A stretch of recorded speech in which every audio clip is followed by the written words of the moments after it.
મિત્રો અત્યારે ઇન્સ્ટાગ્રામમાં આવા ગોલ્ડન એટ્રેક્ટિવ વાળા ફોટા બહુ વાયરલ થાય છે. તો મિત્રો આજે હું તમને શીખવાડવાનો છું કે તમે ઇન્સ્ટાગ્રામથી આવા ફોટા કેવી રીતે બનાવી શકશો. મિત્રો સૌથી પહેલા તમારે ઇન્સ્ટાગ્રામ ખોલવાનું છે ને પછી મિત્રો તમારે અહીંયા તમારા પ્રોફાઇલમાં આ પ્લસના આઇકોન ઉપર ક્લિક કરવાનું છે અને હવે તમારે જે પણ તમારો ફોટો બનાવવો છે તેને સિલેક્ટ કરી લેવાનો છે. મિત્રો ફોટો સિલેક્ટ કર્યા પછી કાંઈક આવું દેખાડશે. પછી મિત્રો તમારે અહીંયા બ્રશના આઇકોન ઉપર ક્લિક કરવાનું છે. મિત્રો તમારે આ બ્રશનું ઓપ્શન ન આવે તો તમે પ્લે સ્ટોરમાં જઈને ઇન્સ્ટાગ્રામને અપડેટ કરી લેજો. હવે મિત્રો બ્રશના આઇકોન ઉપર ક્લિક કરીને તમારે અહીંયા ક્લિક કરવાનું છે. હવે મિત્રો તમારે અહીંયા જે પણ ઇન્સ્ટાગ્રામમાં ટ્રેન્ડિંગ ફોટો ચાલે છે તે અહીંયા દેખાડશે. એટલે મિત્રો તમારે અહીંયા આ ફિલ્ટર ઉપર ક્લિક કરવાનું છે.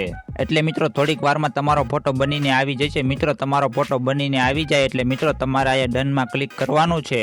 હવે મિત્રો તમે અહીંયાથી તમારા ફોટાની સ્ટોરી પણ મૂકી શકો છો. પણ મિત્રો હું તમને આ ફોટાને ગેલેરીમાં સેવ કરતા શીખવાડી દઉં. મિત્રો તમારે અહીંયા ક્લિક કરવાનું છે ને પછી આ સેવના ઓપ્શનમાં ક્લિક કરી દેવાનું છે. એટલે મિત્રો તમારો ફોટો થોડીક વારમાં તમારી ગેલેરીમાં સેવ થઈ જશે. મિત્રો હું તમને એક ઇમ્પોર્ટન્ટ વાત કહી દઉં કે તમે ઇન્સ્ટાગ્રામમાં આવી રીતના એક દિવસમાં 3 થી 4 ફોટા બનાવી શકશો. તો મિત્રો આ વાતનું ખાસ ધ્યાન રાખજો કે તમે એક દિવસમાં 3 થી 4 ફોટા બનાવી શકશો. તો મિત્રો હવે મેં તમને ઇન્સ્ટાગ્રામના ટ્રેન્ડિંગ ફોટા બનાવતા શીખવાડી દીધું છે. તો મિત્રો હવે તમારો વારો કે તમે ટ્રેન્ડિંગ ફોટા બનાવીને ઇન્સ્ટાગ્રામમાં વાયરલ થઈ જાઓ. તો મિત્રો હવે આપણે મળીશું એક નવા વિડીયોમાં. જય હિન્દ.